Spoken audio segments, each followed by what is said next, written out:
Good afternoon, and welcome to the virtual press conference with Rory Alexander, Sam Retford, Seamus McLean Ross, Conor MacNeill, and Tony Curran, the cast from the highly anticipated standalone prequel series, Outlander, Blood of My Blood, premiering August 8th on Starz. The newest series in the beloved Outlander universe, the epic romantic saga brings viewers from the war-torn battlefields of World War I to the sweeping highlands of 18th century Scotland, promising two new love stories filled with loyalty, passion, and desire as the young couples defy the forces that seek to tear them apart. We'll begin today with a few previously submitted questions. If you'd like to ask a question during the press conference, you can either raise your hand, and once you're called upon, please accept to be promoted to a panelist so you can unmute and turn your camera on. And remember to state your name and affiliation before you ask your questions. Or you can ask your question via the chat function by entering your name, affiliation, and your question in the chat, and our moderator will ask the question for you. We will get to your questions in the order it was received. Now, without further ado, please welcome Seamus McLean Ross, Sam Retford, Conor MacNeill, Rory Alexander, and Tony Curran. All right, gentlemen, to kick things off, we're going to start with Seamus. So Seamus, and then we'll go back to front and end with Tony for this first question. All right, so if each of you can please share a little bit about who you play and give us 3 words that you think best describe your character. Go ahead, Seamus. Hi, I'm Seamus McLean Ross, as I just said, but I play Colin Mackenzie, the eldest son of the Mackenzie family. And after Red Jacob's passing, Colin and Dougal are thrust into this world of political navigation to fight for that ultimate prize of the lairdship. Due to our father not leaving a clear heir, they are thrown into this world. 3 words to describe my character are stoic, intense, and all-seeing. Dougal. Dougal is... You're going the right way? Did you say Tony? Mm-hmm. Sorry. Is it Tony next? Sorry. Mm-mm. Is it? I'm not No, I sure. think it goes this. Okay, sorry. Sam, you can go ahead. Clear as mud. Dougal is loyal, passionate, and fierce. We just do 3 words. So I'm Conor MacNeill. I play Ned Gowan, who is the legal advisor, the blade to the Mackenzie family. And I think 3 words to describe him are wise, loyal, and patient. Mm. I'm Rory Alexander. I play Myrta Fitzgibbons Fraser, who is best friends and cousin to Brian Fraser, and I am sort of the ward of Mr. Lord Lovett. 3 words to describe his character: hopeful, loyal, and romantic. That was beautifully said.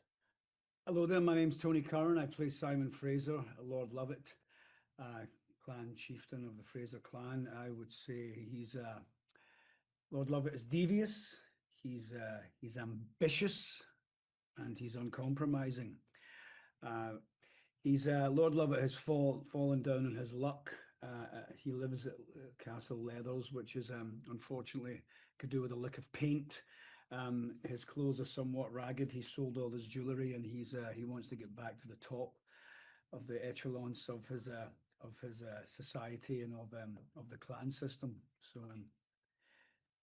keep an eye out for this guy. The old fox is coming to get you. Yeah. All right, now that we know a little bit about your characters, we're going to take some questions from our press today. Our first question is coming from Jamie Ruby with SciFi Vision. Jamie, you can unmute yourself and ask your questions. Hi guys, thanks so much for talking to us today. I want you to talk about how the costumes help inform the decisions that you make, because obviously, period piece, it's a big part of it. Just for all I'll of you. go frustration. As soon as you put the heels on, it's complete and utter frustration for Lord Lovett because they hurt so much, and you know exactly how the ladies feel. So for me, once I put my tights and my heels on, it definitely gets you into character. See, I feel the opposite about the heels, because the heels give me like a poise. Will they give you 3 more inches, Conor? They also give 3 more as well. You need 3 more answers. Oh my God, But yeah, no, they make me walk very differently, and I'm instantly in a Ned zone when I put the heels on. I also love the ponytail as well. It gives a real impact on Yeah. how I behave. I feel like for us, that's kilt wearers. The kilt is the most practical piece of equipment we can be given to do our job in, because my goodness, you get a lot of freedom with that thing. Sprinting through the Highland woods is. Do you wear your underwear, or you don't? You go full.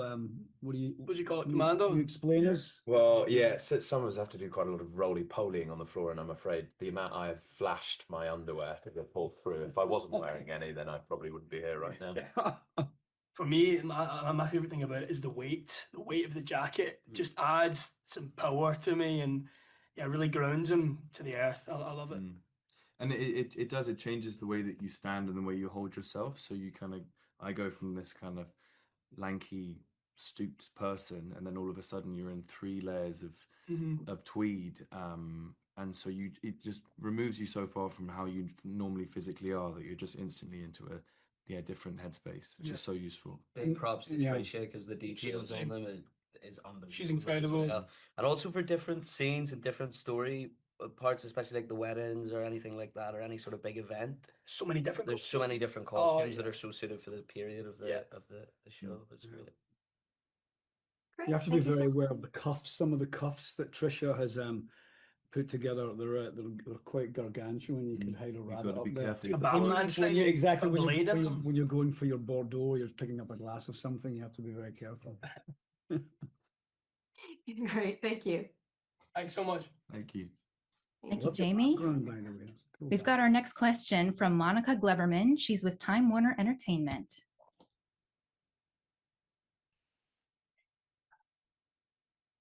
Hi, how is everyone? The lovely background. Lovely background.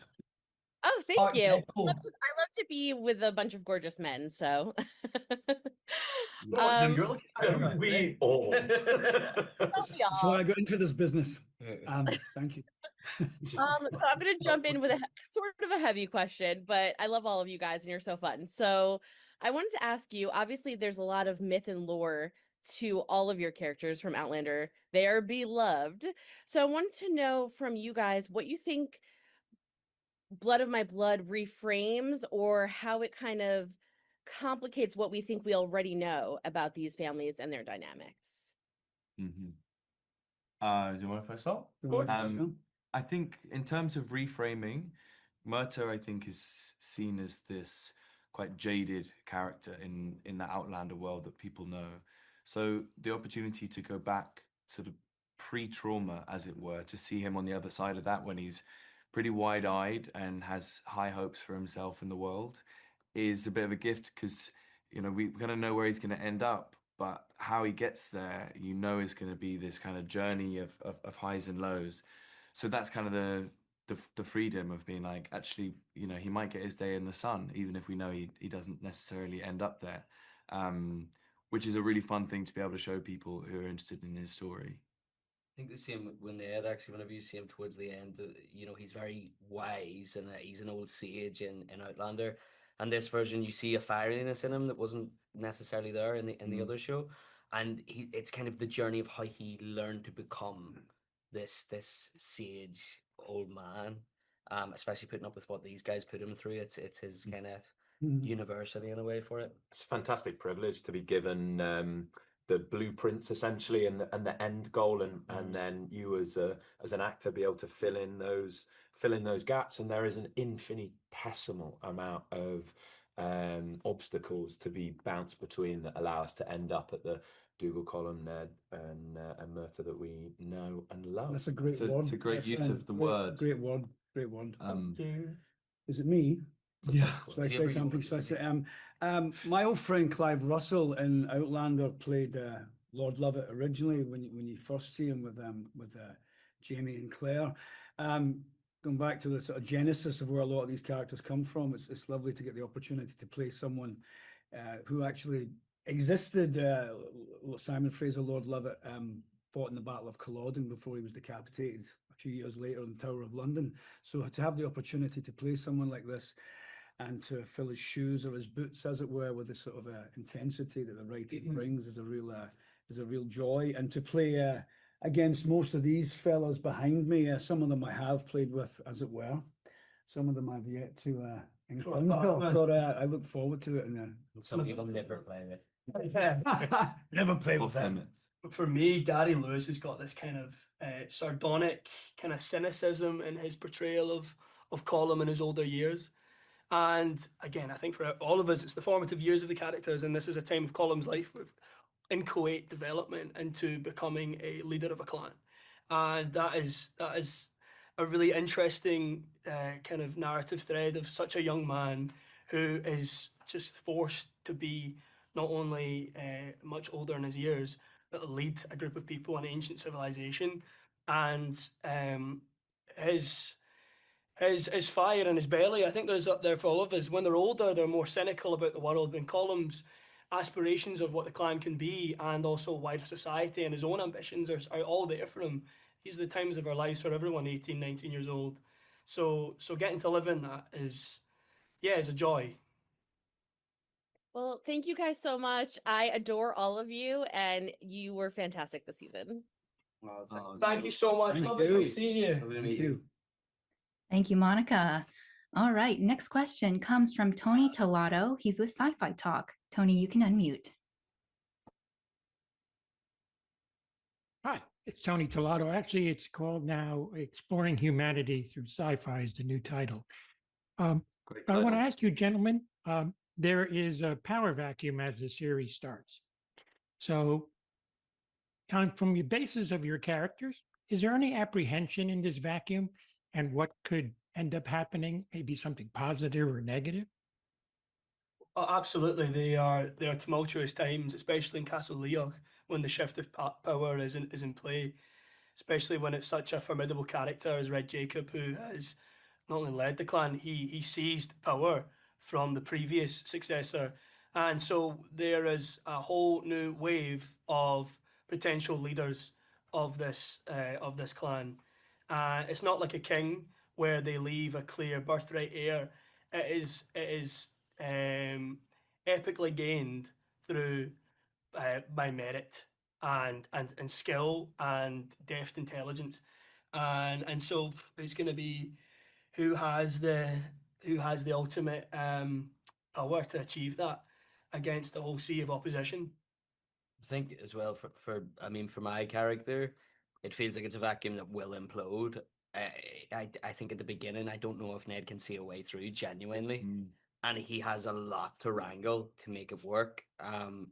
It's a really good question. That actually, It's a great question. Yeah. It's, if you look historically at any time that Scotland, England, Wales, or Ireland were left without leadership, this amazing, as you say, vacuum opens up, and they are the most volatile times in history where we have these huge turning points for countries, and that's just an absolute privilege to be able to sit inside the inner mechanisms, the socio mechanisms of those events, and really play with the ideologies that are going through people's heads. It's interesting you say that, big man. There's a volatility, but there's also a vulnerability to the Mackenzies, and the scene that I have with Brian and Murtaugh, and I'm wanting them to go along to this clan gathering over your way, young man, and I'm like, and he's like, oh, am I going to spy? I'm like, not spy, just listen to what you can learn of value, because Fraser Lovett certainly wants to keep his fingers in these pies as well, because as much as Seamus said, there's no birthright of a king to become the head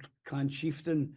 Ned is obviously trying to keep these two quiet and keep them peaceful and find someone who will lead the Mackenzies with dignity and with strength, but at the same time, there's a deviousness to who's going to become the next leader as well. Also, you see opportunity in that vacuum. Oh, absolutely, yeah, most definitely. It's not fair game. It's pretty Machiavellian stuff, isn't it? Absolutely. It means every piece of information is valuable. No one can be like tunnel visioned and have their set plan. So people's plans have to keep changing because the power structures are so unstable, which is where you get so much conflict. The Scots can never agree on one thing.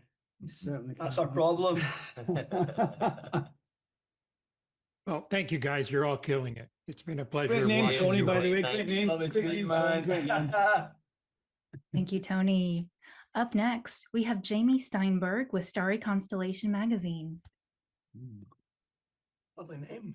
Such a pleasure to speak with all of you. Tony, you're so good at playing mercurial characters, and just your Van Gogh is chef's kiss perfection. Oh, thank you very much. That's very sweet of you. My boyfriend actually passed away, and he would watch your performance as Van Gogh in Doctor Who to just make him feel constantly. It's just a breathtaking performance. But God bless. my Thank question you. actually is for Rory. It's Murtaugh seems to be love at first sight when he finds Ellen. Is that something that he's sure of it's love, or is it something else that's really connecting these two? That is a great question, and is actually something that he tries to come to terms with through the series, especially when he's surrounded by, that there is another love story that he kind of witnesses, that he compares his to, and he kind of tries to weigh them up and see how they match up. I think he doesn't necessarily know what this feeling is, and it's tied in with a lot of kind of projections that he has. He really wants to find his way in the world and kind of start his own family and like give himself some direction. And I think he sees in Ellen kind of an opportunity to put himself in the limelight and be the center of his own story and have someone by his side who he can go on that journey with. So in a way, it is really about Ellen, and in another way, it's kind of it's a projection of all of his hopes onto a person, and then he will have to reckon with that at some point. He kind of gets therapized as he goes through the season. A romantic's dream. Thank you guys so much. Cheers. Thank you. Thank you. Thanks, Jamie. What's us? Our next question is coming from Ariana LeBerry with Fresh Pair of Eyes.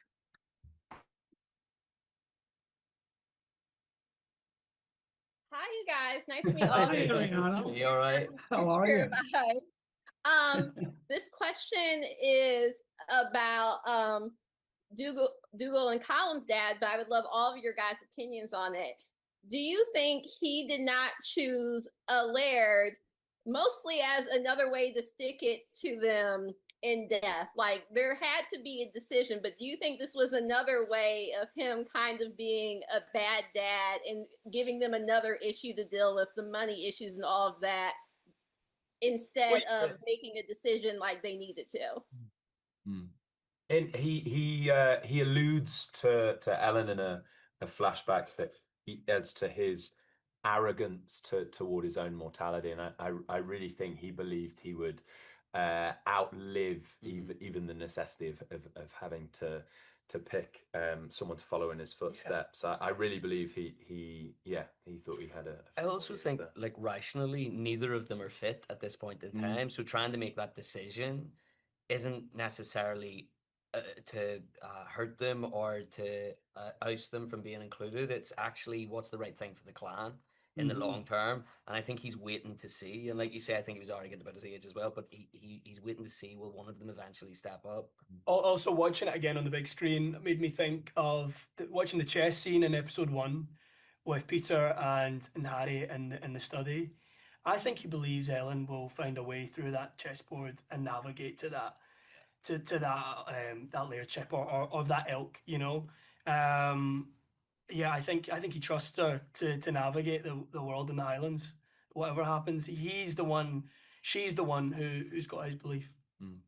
Although, unfortunately, for the clan and for him, as he mentions, she's a lady, She's a lady, woman. yeah. So she. Although it's such a rogue move, I still think he knows that. He's not dumb. I think he still knows that she will be able to pull these strings and go behind the scenes of the office to conduct her power, and you always see that throughout this season and in season 2.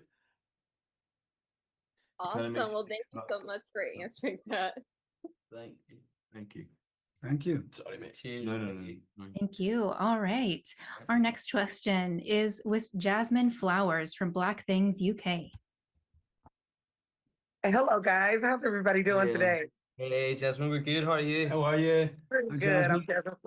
I'm Jasmine with Black Things UK, and I just want to say it was truly an awesome treat to watch you all transform what I'm seeing on screen. I had an awesome time watching you guys. So thank you guys Yes, for that's that. what we want.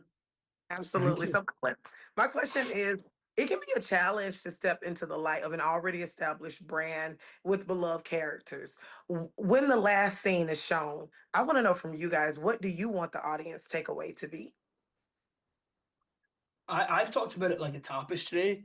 This show, I think, stepping into a universe is something as a personally as an actor I've always wanted to do because it's such a detailed world, and I think the fact we've been gifted this spin-off show is just adding more contrast, more detail to an already beautiful painting.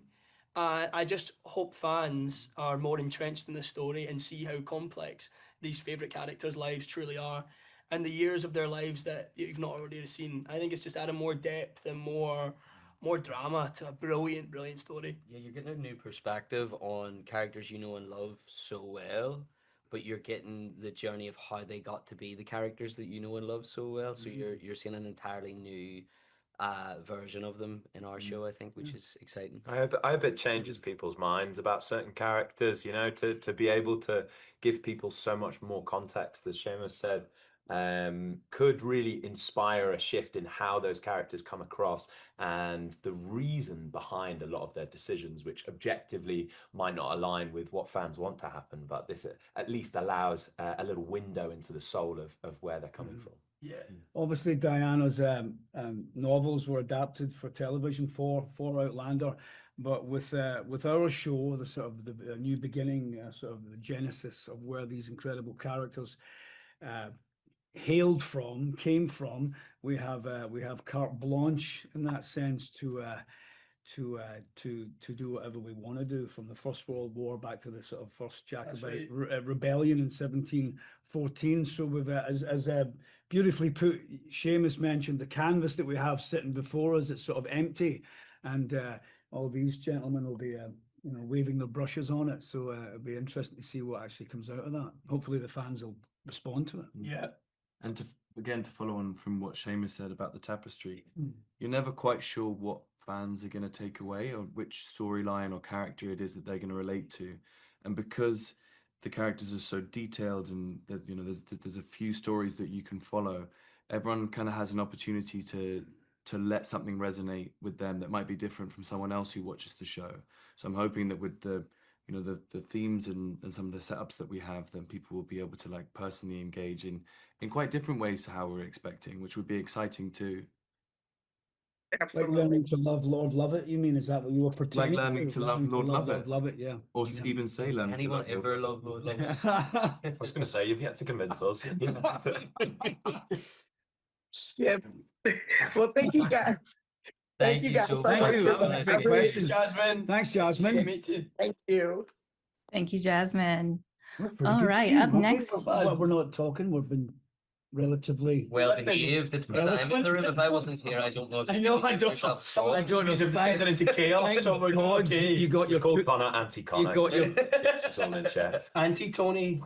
All right, our House next cushion. question. Yes, it is coming from Megan O'Keefe with Decider, and I'll go ahead and ask her question for her on her Everybody behalf. looking down the pipe, by the way. Are we all looking? Kinda, yeah. Okay. Yeah, you're doing great. You're doing great. Okay, so this question from Megan is for Connor.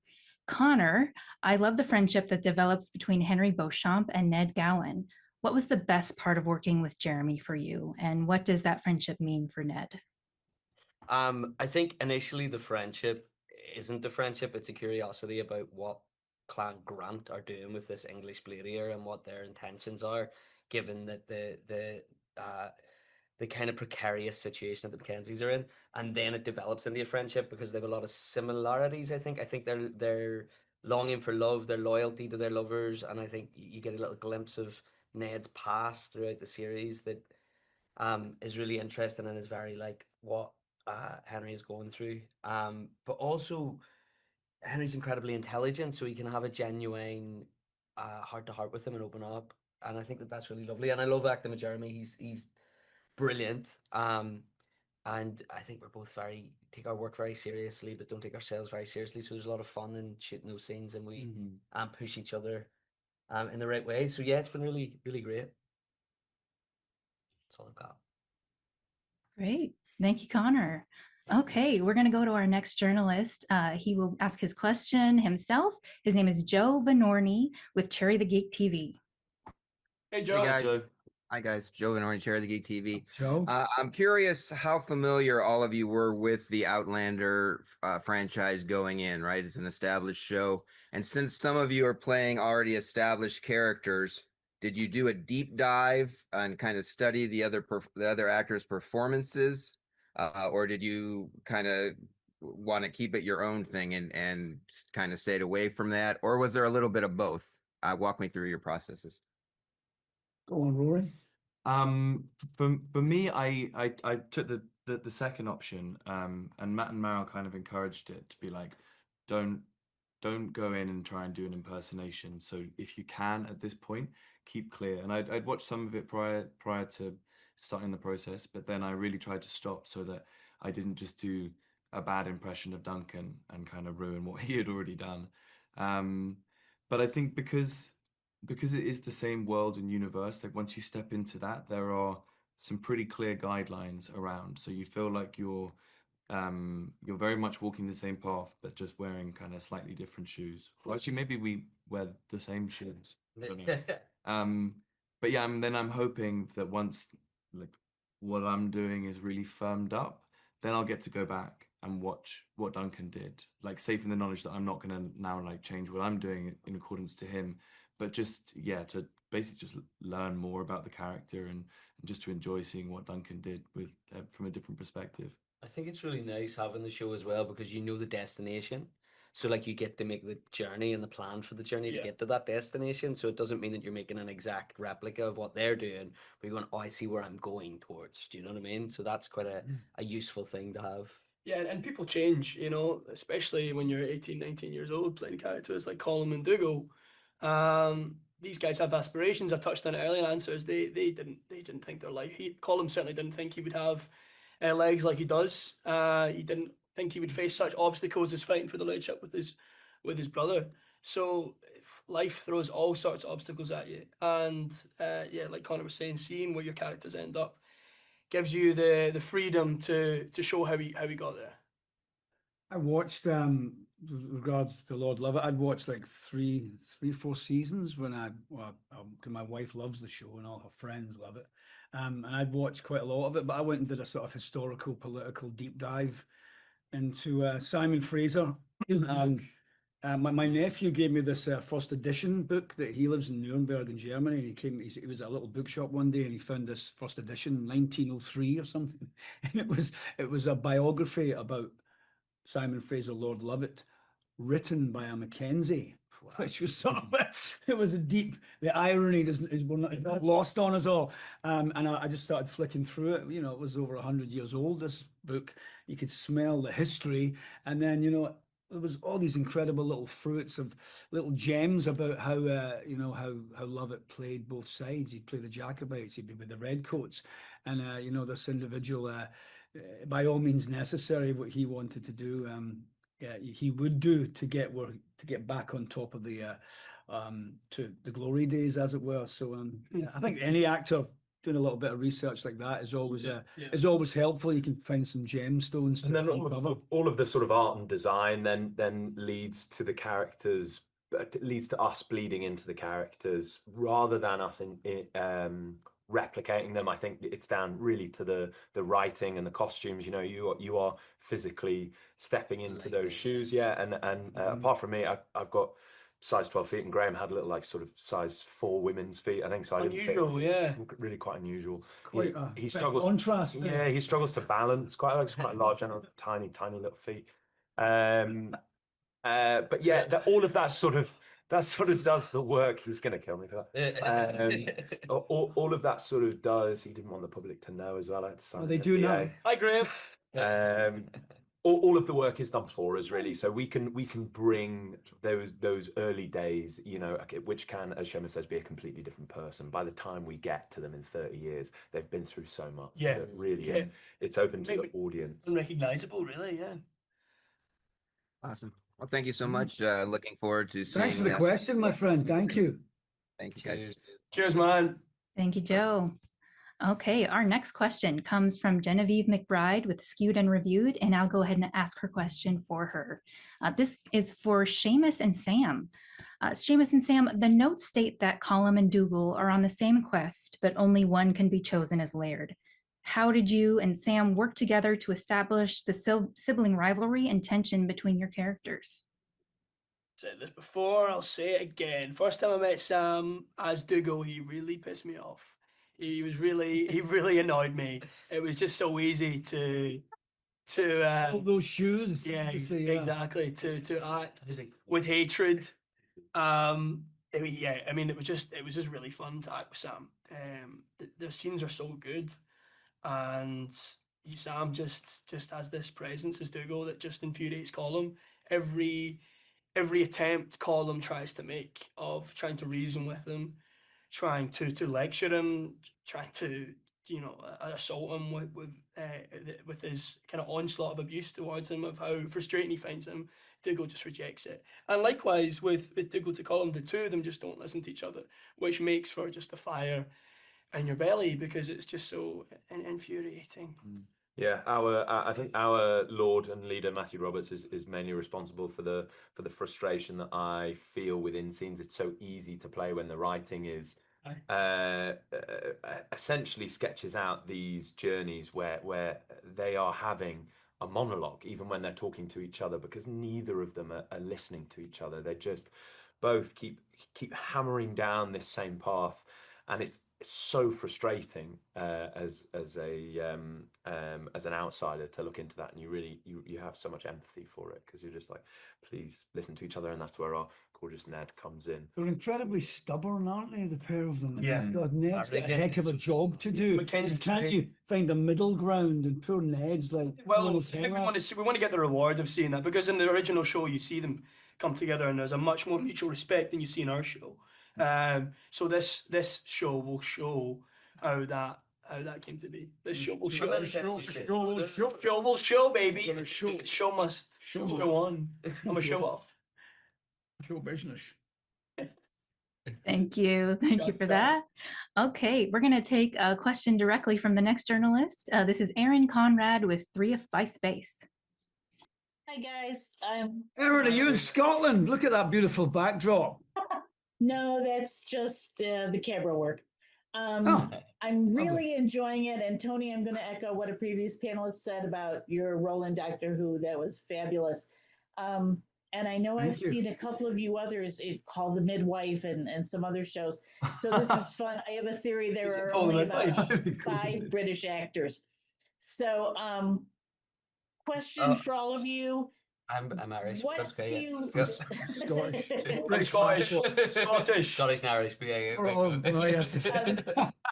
What do you like or dislike about your characters or about portraying these characters? I like the fact that he's got this single-mindedness, Lord Lovett. He's got this sort of drive, this ambition, this uncompromising attitude, that is pretty impressive, but is also extremely dangerous. I admire elements of that, but apart from that, playing a megalomaniac narcissist, there's not much else that I would want my children to be like Lord Lovett, frankly. Right, but his single-mindedness and his drive, I think, is very impressive. There you go, put that in your pipe and smoke. Yeah, Dougal's less talking, more punching attitude is extremely fun to play. It's something that doesn't require too much meditative thought, and that is that's great fun to go to work and do. I love the kind of masked male vulnerability that Colum has of trying to be a man, whereas he feels all at sea inside himself. I think that's just so fun to play and something I like. Every guy can connect with. So that's really fun. I love Ned's patience. I would love to have more of Ned's patience, and also his quick fire solutions that he somehow just pulls out of thin air at times. I would love to have that. Could all do ability. with that. Yeah. He could do with that while working with us, to be fair. Yeah. True. Needs it. I need a little more patience with both of them, just a little bit. I wish my character was more like my character in Call the Midwife. But it's Shout out. It's a shout out called Midwife. It's a different time period. Mert is very wide eyed. He's full of hope. He's a bit like a clown who keeps getting knocked over and he just kind of springs back up again, like covered in slightly more mud and like with a slightly bigger bruise. And he's not resilient, but he does just keep bouncing back, which I admire. But sometimes I just wish he'd stand up for himself a little bit more and maybe not always bow down to what this man tells him to do. Well, thank you very much. I really appreciate it. I'm You enjoying enjoyed the the show. Highlands? That's your question, my love. Thank you. Thanks, Aaron. Stand up for yourself. Enjoy the Highlands. Enjoy the Highlands. Next up, we've got Heather Perry with Cumulus Media. In Orange County. Hi, Heather. Hi, guys. Hi, Heather. Hi, Hey. Heather. Heather, great How are Change you? name there. My bonnie Heather. I changed it just for this interview. I Actually, before I ask my question, I have poured myself a wee dram of Sassenach. Oh, Look come at on. Oh, Hunter. Talking of a wee dram, this is not coffee. I Oh, just figure share. when's the next time I'm going to get a chance to do it with Clan Mackenzie and Clan Fraser? So let's go, baby. Ah, yeah, oh, yeah, yeah. Slán Tell us right about Slán that. I hope it's the Sassenach. Oh, it is. And it's, Easy, well done. Fiery, eh?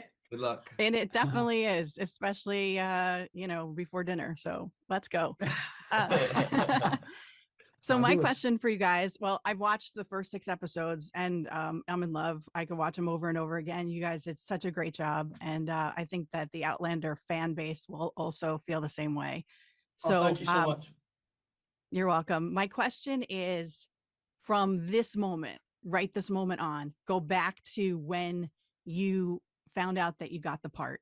What has been the biggest pinch me moment for you personally? Was it going to the castle? Was it going to Comic-Con and seeing all the fans cheer for you? What do you think? And I know it's hard because it's probably a long period of time, but what's like one major moment that you just went, oh my God, I can't believe this is happening to me? I think working with Tony Curran and Peter Mullen was quite a big thing. I think stepping onto a set where those caliber of actors are there is quite a pinch me moment. Yeah. It's a great answer. Yeah. It's true. 'Cause I remember the moment I found out that Peter Mullen was playing my dad, and he, growing up, and still is my favourite actor, and so many Scottish actors' favourite actor. So the moment I found out that was happening, I couldn't stop screaming like a little girl. So if only you heard that. So yeah. We had a moment the other day where we came off the plane to San Diego, and we came around the corner with our bags, and there were people waiting for us in the airport for us to sign things, and it felt like the bit in Bend It Like Beckham. That was all I could think in my head. It was like when they see David Beckham in the airport and people are taking pictures of them. That's sort of my life goal has been to be a bit like David Beckham. So that was my 30 seconds of Beck. Start wearing a sarong. Yeah. So Just for practice your life. Work on that accent as well. Victoria. I think definitely. I've lived in Los Angeles for a while, and definitely a lot of the posts that everybody's been posting, with Hermione and Jeremy and Harriet and Jamie, up on these incredible billboards in the Sunset Boulevard and all over Los Angeles has been very cool. But then getting here and then getting to hang out with these guys and the rest of our cast in LA and going to the premiere was a real sort of you felt that the energy of that Outlander world come to you, and it sort of fills you up, and it's like, whoa, there's a no pressure, but it felt very real and very sort of it's a big old show, and it felt, it was definitely a moment. It's incredibly rare as well to turn up to a premiere where the fans are already there. They know your character. They know everything about them. They know about the world. Yeah. That's because for us, this is a new show, right? but yet it has Yeah. this established base of fans there who are so supportive, and that's quite a bizarre and brilliant experience. And also the fact that I don't know, but me and Connor got together. I don't know if you noticed or anybody knows this, but because the red carpet is normally there, because we're blue eyes and redheads, we asked for the blue carpet. And I always thought at first they were joking and it wasn't ever going to happen, but they did. They brought the blue carpet, which was incredible, wasn't it? Incredible. That was a true story, by the way. True story. That was a pinch Just for the gingers. Just for the gingers. My autobiography. Forward by Conor MacNeill. Thanks for And your I thought question. That was lovely. Oh, thank you. No problem. On Listen, Jabbar. I do a morning show in New England and Providence. I'm on the air every morning. So anytime you want to come by, I'll even bring the whiskey. So I like it. We'll bring some to Back the guy down in Harvard Yard. Enjoy finishing that bottle. Enjoy finishing that before dinner. More power to enjoy you. the ride and buckle up. Thank you so much. Bye. Thanks, Heather. Okay, Oh, our next Dusty. question is coming from Kuya P with Nerds Rule the World. Hey, Hello, man. gentlemen. What's It's a pleasure happening? to chat with How you you doing? guys. Hopefully, my connection's stable. Thanks, guys. It's a pleasure to chat with you all. If I could put my actor hat on, I'm a fellow actor. I'm curious from you guys with a series like this that blends a lot of romantic situations as well as action sequences. What do you get most nervous about? For me, it's like, kind of the same. I'm curious for you all individually. Do you get a little bit more nervous with romance or a little bit more nervous with the action? Well, I've not done any action, so. Or romance. Or romance. What have you been doing? Well, I'm talking to- going to sit out for the In Seamus's defense, limping around set all day, and remember to limp when they say action. Obviously, That was a got- problem for That a while. action, that's got to be a physical part of your job, my friend, isn't it? No, Surely? absolutely. Yeah. I mean, I forgot to limp for the first part of my job. Day one on set. Sam thought I was going to get fired because the director just keeps shouting, "Limp, limp!" I'd kind of run away after him in scenes. So yeah, that was an obstacle enough in itself. I think there's obviously a lot of sensuality in the show. There's a lot of, sexuality and action. There's not much. It leaves no stone unturned. But I think I remember the first time, if I can say, the first time I came on set was the first scene that you see me in episode 1, and you always get a little bit nervous because obviously it's the Outlander world. But coming up on that balcony the first time was definitely a little nervous. What's so funny? Nervous. I was nervous.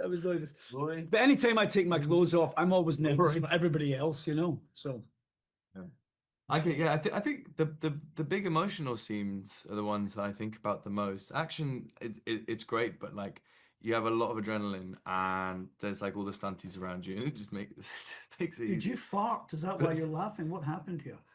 Something happened. The Mackenzies are always trouble. I'm so sorry. I'm not laughing the show, so I'm just letting it out now. Sorry, Rory. It's legal time. No, you guys move on. I don't have any Sort romance these two out, sort these two action, out. so I would say whenever we come to work, everything is geared towards us feeling as connected as a team as possible, and it's very hard not to feel excited when you rock up.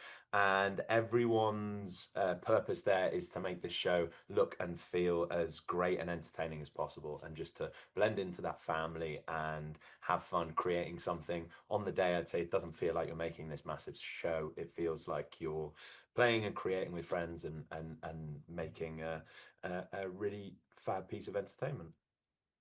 Well, thank you, gentlemen. It's a Well pleasure to said. chat with you. Well The show's said, amazing. Mackenzie. Cheers, Keep mate. up with that. Can I ask you what do you get most nervous about? The action, to be honest. Especially after recent events with like Alec Baldwin and all those kind of things. Did everybody do their Yeah. job? Yeah. But I would say it's about equal amounts of nervousness. Yeah, just nervous. Yeah. Thank you, guys. If you're not nervous, you're not Thank doing you, it mate. right? We should all. Yeah, yeah. There's got to be a lot of Actually, no. adrenaline there. Absolutely. Thanks, buddy. Thank you so Thanks, much, man. man. Cheers, man. Thank you, Like gentlemen. that. Thank you, Kuya. Okay, we have time for one last question. James, tone it down, son.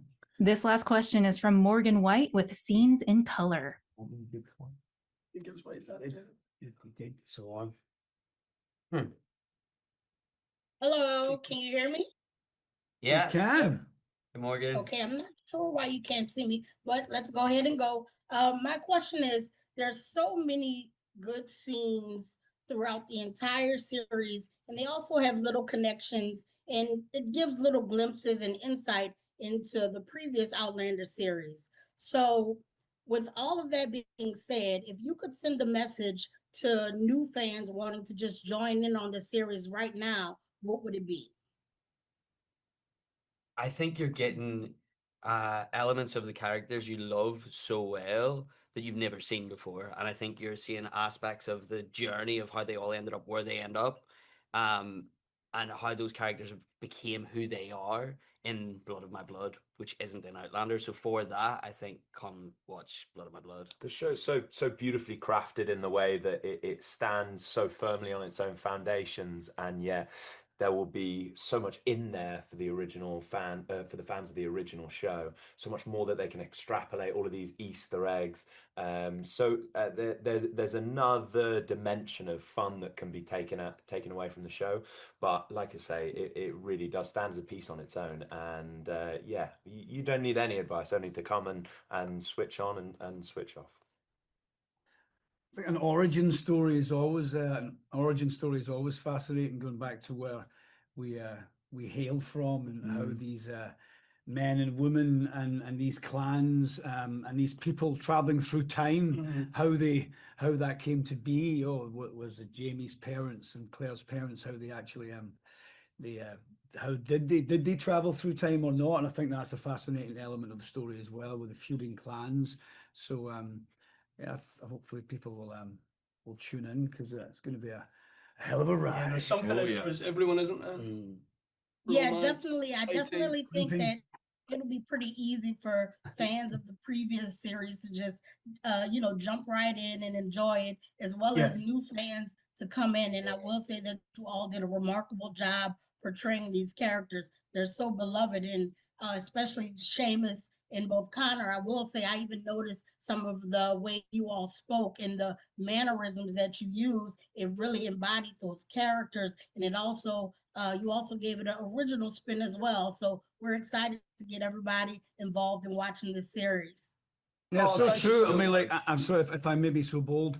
Like Bill Patterson, obviously Connor plays so beautifully. I've said to Connor this morning at breakfast, there's elements in his performance very subtle that are that ring true of the original, the actor who's the master played of Ned, Bill. and you too, my friend, you too with Gary. So it's these little details are beautiful to see, within your character sort of journey. But these guys have killed it as well, haven't they? Yeah. I wasn't fishing, but thank you. 100%. So just blow 100%. smoke. Thanks for the We're question. all excited Thank to you. get to watch this series. Both old and new fans can just jump right in. Thank you guys so much. Thank you so much. Thank you. Thank you, Morgan. Thank you, Morgan. And thank you, gentlemen, for your answers today. This concludes our virtual press conference for Outlander Blood of My Blood. Make sure to tune in to the Guys, premiere thank on you, everyone. Friday, August 8th on Stars. Thank you. While we're sitting.